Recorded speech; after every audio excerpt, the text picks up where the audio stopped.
영화에 대한 얘기를 안 할 수가 없는데 공통적으로 이제 그 보신 분들 평가에서 드러나는 게 스토리가 없어요 이런 얘기가 있거든요. 첫 번째, 그럼 스토리가 없어요라고 얘기했을 때는 아까 박 감독이 얘기했던 것처럼 스토리는 별로 중요하지 않다. 근데 스토리가 그게 있기는 있잖아요. 어쨌든 기승전결이 있기는 있잖아요. 그러니까 이게 스토리가 아예 없다고 하기보다는 스토리가 빈약하다라고 하는 게 좀 더 정확하지 않아요. 그러니까 뭔가 되게 이빨 빠진 데가 많긴 한 것 같아요. 일단 보니까 예를 들어서 이제 도박장을 털기로 하고 털면서 CCTV에 우리가 잡혀있으니까 그 하드디스크 훔치자. 훔치잖아요 일단. 훔치고 나서 그 다음부터 하드디스크가 나오질 않아요 일단. 그러니까 다들 모여서 승리를 자축하면서 야 이거 있지 딱 한 번 보여주고 그게 나오질 않아요 일단 기본적으로 끝까지.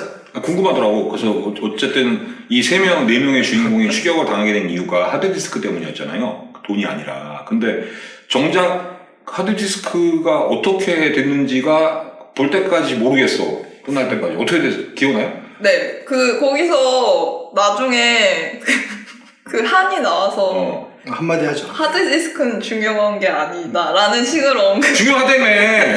아니 그러니까 도대체 나를 왜 쫓냐라고 물어본 질문에 이제 이미 원하는 건 얻었다. 그러니까. 맞다. 예. 왜 쫓는 거야? 또 왜 쫓아 진짜. 그냥 죽이려고? 아니야 진짜 하드디스크가 문제가 아니라 그냥 그 사냥 놀이를 하고 싶었던 거죠. 그렇잖아요. 그러니까 막 그냥 인간 사냥을 하고 싶었다. 그러니까 막 중간에 막 도망가봐라 하면 멀리 도망가봐라 이러고 잡을 순간이 있었는데 그런 평가도 있었어요. 그러니까 지금부터 5분 줄게요. 빨리 도망치세요. 그 말 나온 순간 영화를 껐다는 사람도 있어요. 저는 근데 그 순간에 약간 몰입이 확 깨졌어요. 그리고 그 도박장 직원 있잖아요. 네. 직원이었던 그 등장인물 이름이 기억이 안 나는데 그분은 박정민 배우분. 네. 도대체 어떻게 된 걸까요? 그리고 완전히 후구 잡힌 거잖아요. 네가 내 돈을 빼돌렸기 때문에 네가 협조를 하지 않으면은 뭐 돈을 물어내야 되고 막 호구 잡힌 애가 갑자기 이제 헤어질 때쯤에 서로 이제 끊지 못할 끈끈한 우정이 돼 있는 거야 이게. 왜 그런지 모르겠는데. 오히려 막 그런 거 아닐까요? 그런 무서운 상황을 함께 보낸 전우애가 고생을 한 번 하고 나니까 이제야 좀 친구 같다. 같이 고생을 한번 해서 이제 끈끈해진 거죠. 게다가 이제 꿈에 자주 등장하면서 위험을 알려주기까지 하잖아요. 그 양반이 또. 그 장면. 안재홍이 총에 맞아가지고서 병원에 입원했을 때 거기에 그 한이라고 하는 헌터가 들어오잖아. 근데 그 들어오는 그 장면이 딱 터미네이터였어.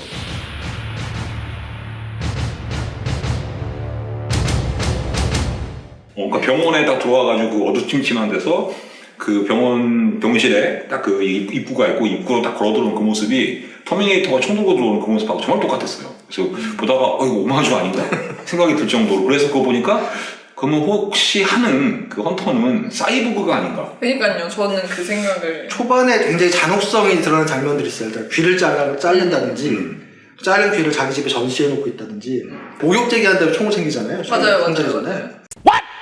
그 터미네이터가 원래 올 때 알몸으로 오잖아요. 그런 거 같은 느낌도 들긴 했어요. 그리고 궁금한 게 일단은 총기사하고 싸울 때는 바로 헤드샷으로 다 죽여버리거든요. 근데 그 이후로 머리를 못 맞춰요 얘가.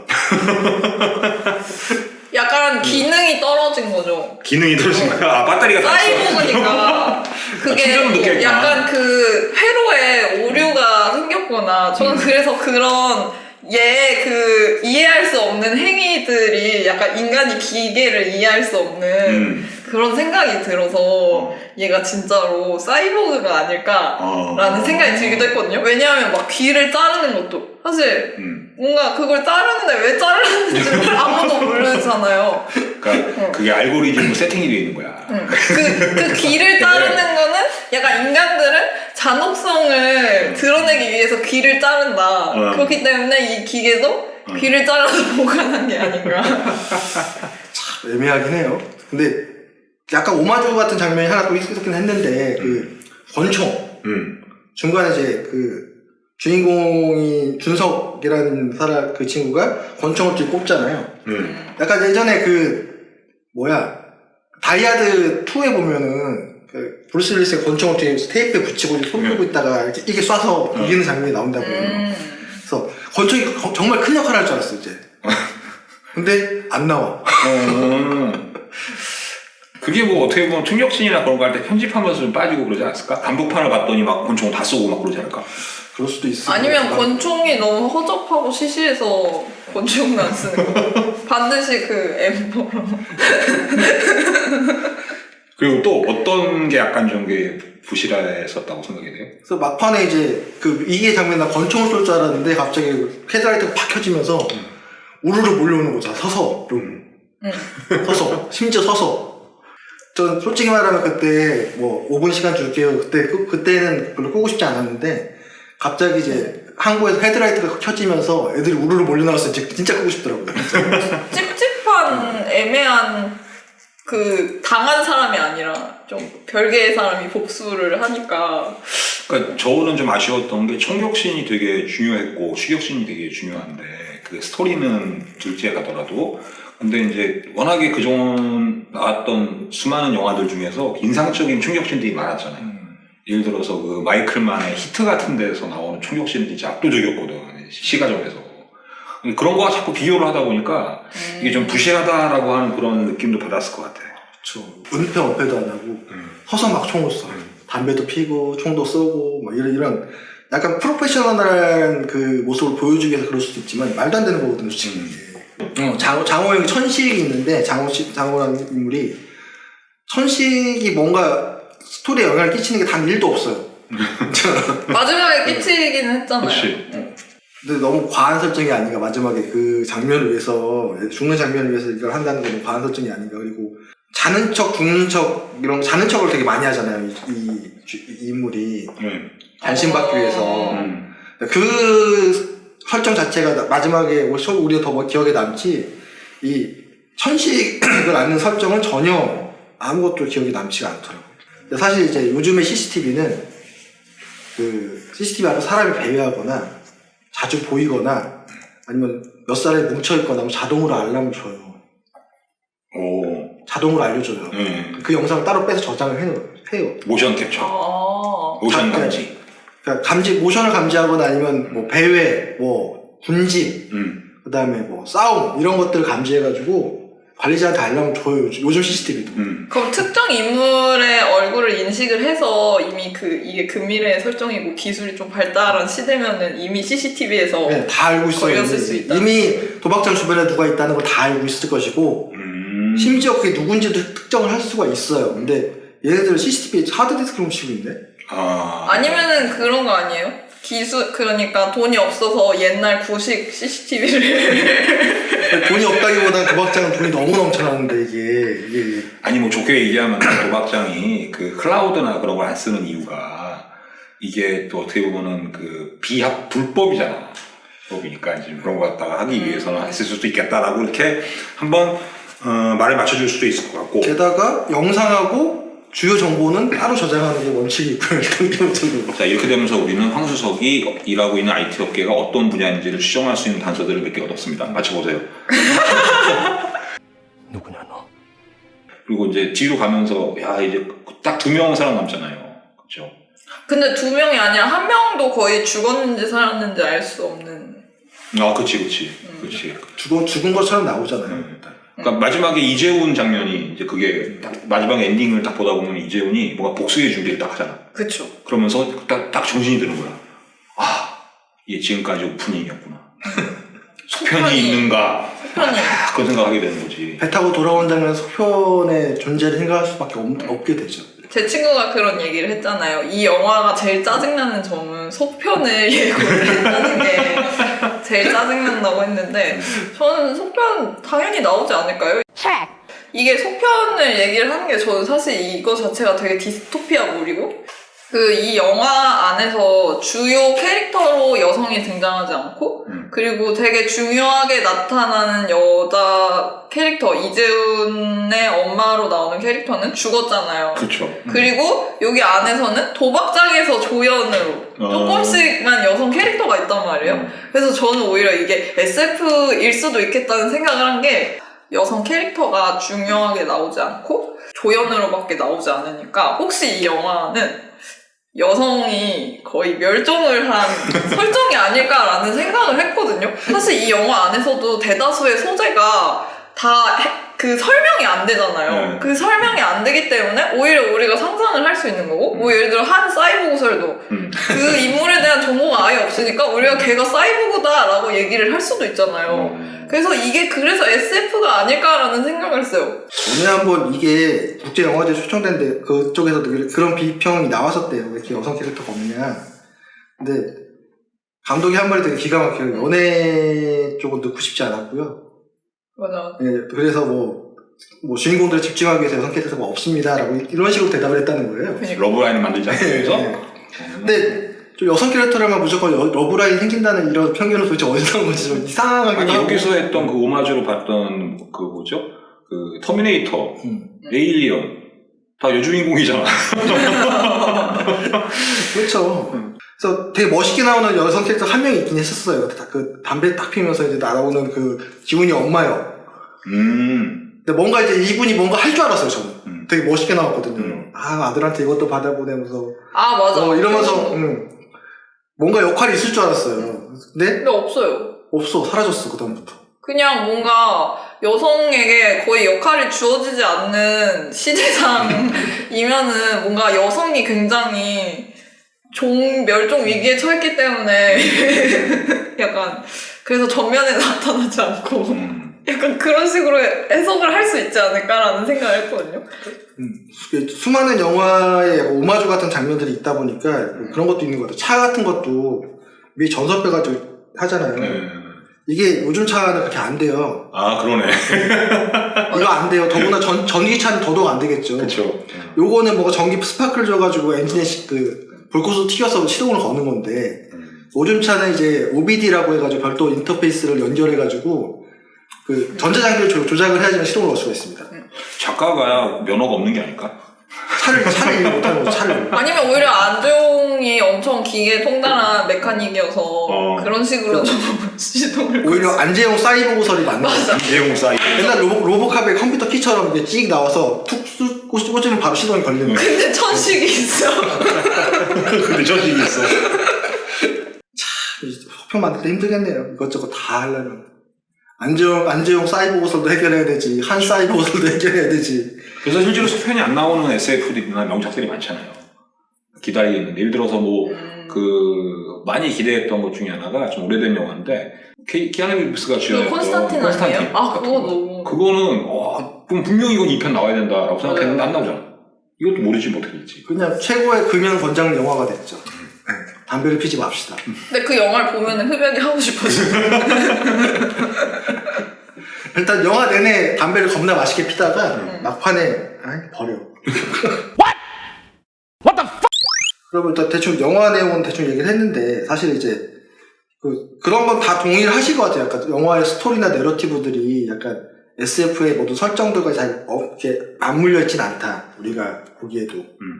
그러면 사실 이게 SF라고 생각하는 건 설정 자체 하나밖에 없을 텐데 과연 요건 SF 영화를 볼 수 있냐? 이게 SF 물이냐? 이걸 좀 생각을 해볼 필요가 있을 것 같아요. 근데 그렇게 얘기를 하려면 과연 SF는 무엇인가? 뭐 이런 게 나와야 된다는 거죠. 그렇죠. 과연 SF는 무엇인가? 저는 사실은 사냥의 시간을 SF라고 보지 않는다라고 이제 생각하는데, 왜냐하면은 경제 위기라든가 시험난, 그리고 테크놀로지의 발전, 이런 요소들이 있긴 한데요. 그 자체가 이 영화의 추격이라든가 스토리 전개에 큰 변수로 작용하진 않아요. 그러니까 설정으로서는 디스토피아 설정인데. 그러니까 예를 들어서, 레지던트 이블도 디스토피아잖아. 레지던트 이블을 보면은, 근데 레지던트 이블이 그렇게 디스토피아를 만들어 놓은 건 뭐냐면은, 좀비들 등장시키기 위해서거든. 결국에 거기서는 액션 영화이기 때문에, 거기도 스토리가 없어요. 레지던트 이블에 무슨 스토리가 있어. 그런 것처럼, 그냥 그 상황을 만들어서 액션이라든가 좀비라고 하는 좀 빌런들을 등장시키기 위한 그런 설정이었다고 보여지고, 그래서 이 경우도, 한국 사회에서 총격전이 벌어지게 하고, 밀매가 벌어지게 하고라고 하는 그런 상황을 만들기 위해서 굳이 그렇게 근미래라고 하는 디스토피아 설정을 갖고 들어왔어야 됐는가. 굳고 그게 아니어도 다른 방식으로 총격전을 벌이게 하는 그런 설정을 할 수 있었을까. 그래서 도리어 제가 볼 때는 그런 디스토피아를 제일 잘 활용한 영화 중에 하나가 칠드런 오브 맨 같은 영화. 인류가 아이들을 더 이상 낳지 않아.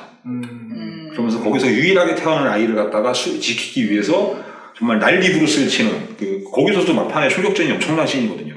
그러니까 그런 경우라든가 그 다음에 코맨 메카시가 했었던 원작 소설인 더 로드 같은 영화가 비슷해요. 그러니까 완전히 그 지구가 멸망하거나 그렇게 돼가지고 거기서 이렇게 됐을 때 거기서 아버지가 아들을 갖다가 챙기기 위해서 얼마나 이렇게 노력을 하는가. 그러니까 SF라고 그냥 디스토피아만 봤을 때 배경 설정만 그렇게 좀 뭐 핵전쟁 이후의 지구라든가 무슨 뭐 우리가 못 보던 상상했던 테크놀로지에서 등장했기 때문에 SF다라고 그렇게 하는 건 좀 무리가 아닐까. 저의 완고한 견해. 일단 테크놀로지도 별로였고요. 아까도 말씀드렸지만 지금도 다 할 수 있는 테크놀로지를 아직도 안 쓰고 금리를 안 쓰고 있기도 하고. 그리고 사실 레지던트 이블은 그나마 떡밥을 해소하려고 하는 노력들이 꽤 있었어요. 그러니까 2, 3편이 올라갈수록 주인공은 점점 초능력자가 돼가고 위대한 신이 돼가고 있고 엄브렐러 사는 거대한 악의 집단이 돼가고 있어요. 드래곤볼이네요. 드래곤볼 터지는 거죠. 그렇죠. 대마왕 싸워서 이기면은 이제 뭐 프리자하고 싸워야 되고 뭐 이런 진화하는 과정을 저는 좀 소년 만화 스토리를 따라가거든요, 사실. 근데 사실 이제 김 박사님이 얘기하신 건 기본적으로 SF는 설정과 뭔가 스토리가 맞물려서 독자적인 뭔가를 줄 수 있어야지만 SF다라고 생각하시는 거잖아요. 네. 근데 박 감독은 다르게 생각하지 않을까? 저는 관객의 상상력을 좀 발휘한다면 저는 충분히 SF일 수 있다고 생각해요. 그리고 저는 약간 SF를 볼 때 어쨌든 뭔가 그 인간의 상상력을 자극하는 그런 게 있어야 된다고 생각을 하거든요. 그런 의미에서는 SF일 수 있다고 생각을 하거든요. 어쨌든 그 많은 소재와 떡밥들 무참히 버려졌다고 하지만 오히려 그런 것들이 이제 그 감독이 그거에 대해서 설명을 하지 않으니까 제가 그거에 대해서 상상을 할 수 있는 거잖아요. 그래서 보는 사람에 따라서는 이게 오히려 SF로 보일 수 있지 않을까라는 생각을 하고. 그럼 한번 비교를 해보고 싶은 게 제가 최근에 봤던 영화 중에서 가장 훌륭한 SF가 그 느니 빌레브 감독이 만들었던 어라이벌. 우리나라에서는 컨택트라고 나왔었는데 그 원작이 테드 창이잖아요. 그게 저는 정말 잘 만든 SF라고 보는데 이게 뭐 미래 얘기라기보다는 외계인이 등장을 하긴 했지만 사실은 그 영화를 보게 되면은 사람이 갖고 있는 그 사고의 한계, 언어의 문제 이런 것들을 막 잘 다루거든 영화로. 그러니까 사실 그런 SF라고 하는 건 도리어 더 제 개인적으로는 정말 리얼리즘에 가깝다는 거예요. 그러니까 우리들을 갖다가 인류를 되돌아보게 한다거나 자기를 낯설게 보게 하면서 우리가 몰랐던 사실들을 깨우쳐주는 거. 그래서 추천작. 역시 전문가 피를 내기 위해서 하나 들고 왔습니다. 이게 뭐냐면은 그 1887년에 초판이 나왔던 마크 트웨인의 아서왕 궁전의 코네티컷 양키라는 책인데 제가 볼 때는 마크 트웨인이 쓴 최고의 SF야. 사람들이 잘 몰라. 이게 뭐냐면요. 그 19세기에 있는 그 양키, 코네티컷주의 미국인이 어느 날 사고가 나가지고 눈을 떠보니까 갑자기 눈앞에 랜슬롯이 있어. 아서왕과 원탁의 기사들이. 그래가지고 일종의 타임슬립인데 마크 트웨인이 이거를 썼던 이유는 뭐냐면은 그 19세기 말에 미국이 영국으로부터 독립을 했는데 여전히 영국 문화를 갖다가 막 수용하거나 뭐 기사도 그 미국이 또 얘네들이 신화가 없잖아. 그렇죠. 그러니까 미국이 갖고 있는 유일한 신화는 카우보이거든요. 걔들은 그게 끝이야. 시작이야 끝이에요. 그러다 보니까 어떻게 보면 남아있는 그 미국, 영국이라든지 우리들이 생각했던 영국의 기사도라든가 뭐 영국의 아서왕 같은 전설 다시 알고 보면은 다 이거 좀 문제가 있는 거고 풍이고 우리가 굳이 그런 거 가져올 필요가 없다라고 하는 미국 문명에 대한 비판이기도 해요. 그래서 읽다 보면은 영국에 대해서 알고 있는 선입관을 갖다 타파하거나 미국 사회의 문제점들을 지적하는 게 굉장히 잘 돼 있어서 어떤 SF의 설정이라고 하는 거는 당대의 모습을 보여주기 위한 굉장히 중요한 그 소재로 쓰이는. 그렇게 봤을 때는 저는 사냥의 시간은 그냥 액션이다. 그냥 저는 그런 생각을 해요. 원래 낚시를 할 때 낚시를 하는 행위가 중요한 게 아니라 사실 밑밥을 어떻게 던지고 어떻게 고기를 모이게 하느냐가 굉장히 중요한 기술 중에 하나예요. 사실 낚시꾼의 실력은 거기서 좌우가 돼요. 밑밥을 어떻게 풀고 이것들을 어떻게 고기를 모아서 실제로 입질로 연결하느냐가 가장 중요한 실력이거든요. 그런 의미에서 본다면은 낚시라는 본질은 똑같이 동일하게 볼 수 있겠지만 사실은 한 낚시꾼은 밑밥을 그냥 대체로 투척만 했을 뿐이고 결과적으로 입질로 연결되지 못한 실력 없는 낚시꾼일 수도 있고 어느 분은 이게 다 밑밥과 이런 거 다 연결돼서 진짜 대어를 나쁠 수 있는 뭐 이런 게 아닐까라는 생각을 좀 하고 있습니다. 일단 SF라는 게 사실은 사람마다 다 다른 거라서 느낌이. 왜냐면은 앞에 있는 스톰트루퍼도 보면서 일단 기본적으로 스타워즈는 SF인가 뭐 기다리다 얘기 많이 나오잖아요 사실. 그거는 그냥 서부국이죠. 서부국 스페이스 저기 서부국. 근데 카우보이물.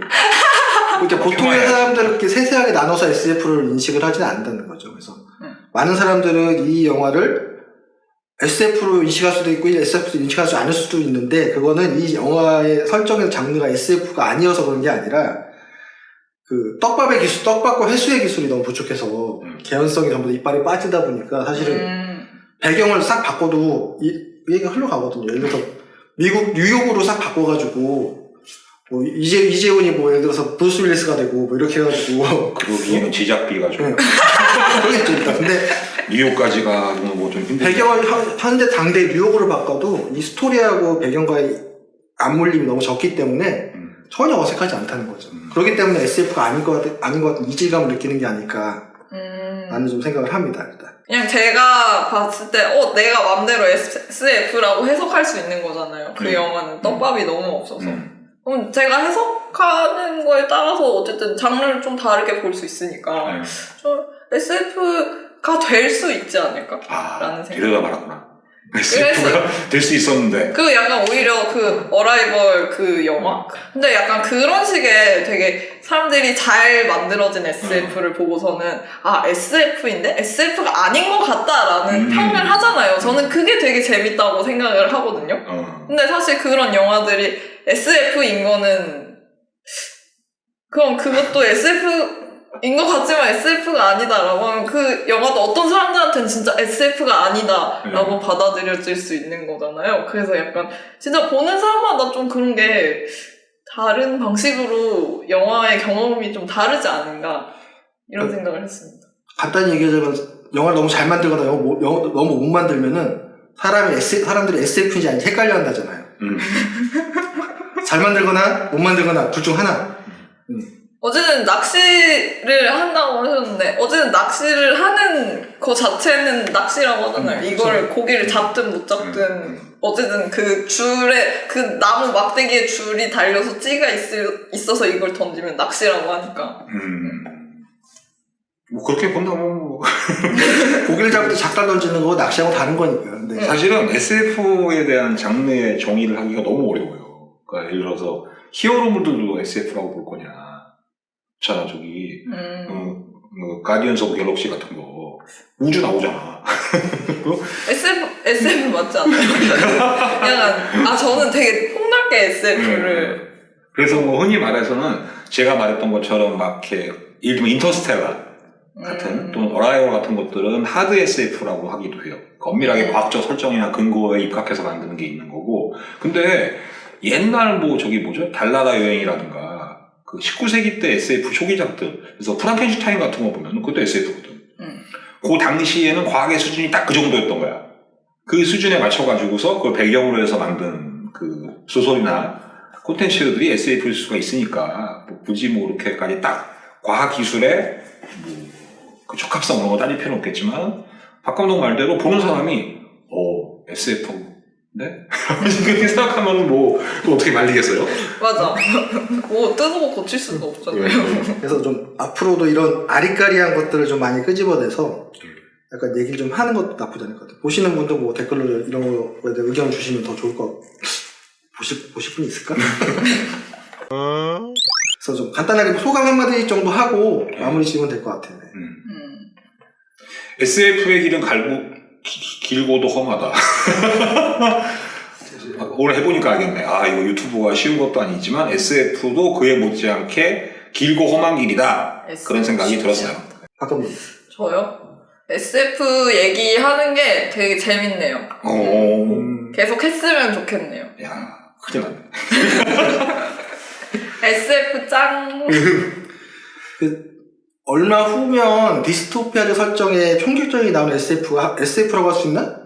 한 영화가 등장을 해요. 반도라는 영화인데, 부산행 이후 4년 후를 다룬 영화가 곧 개봉을 합니다. 그래서 이 영화를 반드시 봐야 되는 이유는 같은 설정의 영화를 보면서 좀 비교하는 맛도 있을 것이고, 보면서 한번 생각을 해보시면 좋을 것 같아요. SF 영화인가?